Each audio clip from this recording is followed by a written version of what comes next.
Ginasinggit karon sa mga sakop sa modern jeepney transport cooperatives ang ilang baruganan human nga gipasa sa Senado ang resolusyon sa temporaryong pagsuspinso sa modernization program. Suspensyon ng modernisasyon. Ibasura! Ibasura! Ibasura! Ibasura! Buntag sa Agosto 5, nagtapok ang mga opisyalis o miyembro sa Jensen Transport Cooperative Federation o ang ubang transport service entity sa Riyon 12 o LGU Sarangani officials. Gipangunahan kini sa Vice President sa National Federation of Transport Cooperatives nga si Robert Kang. O gikan sa Region 1 down to the Bicol Region, ang atong kauban nagamarcha para lang mapadugog sa atong Pangulo kung sa atong mga hinaing, kung sa atong stand aning resolution sa mga senador. Katisway kitapon karon, nakikiusap na aning mga tuod kay nakasalalay ang kaugmaon sa modernization. Hindi man lang nila inimita ang grupo ng mga commuters upang makapagbahayag ng kanilang salubin patungkol sa kabutihang maitutulot ng programa para sa pang-araw-araw nilang paglalakbay.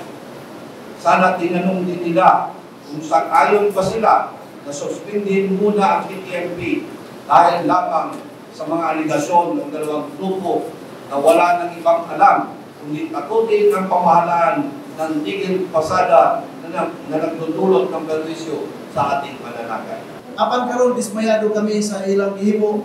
Kaunta dili suspensyon, muhatag sila og solusyon ang matabangan gyud ang sumasakay og tanan nga mga entity sa atong transport diri sa Quezon City.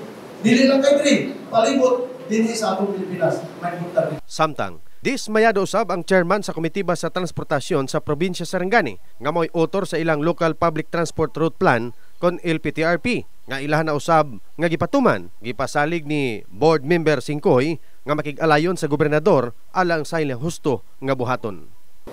Kami sa probinsya sa Sarangani kay naako dinhi as a board member, no?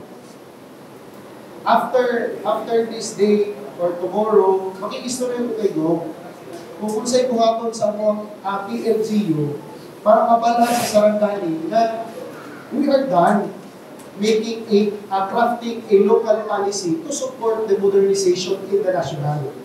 So ako sa istoryahon na mabalo ng mga national that we are done of making policy, local policy, in support sa ilahang gimando patunay modernization. In the heart of changing lives, Christopher Jason, Brigada News.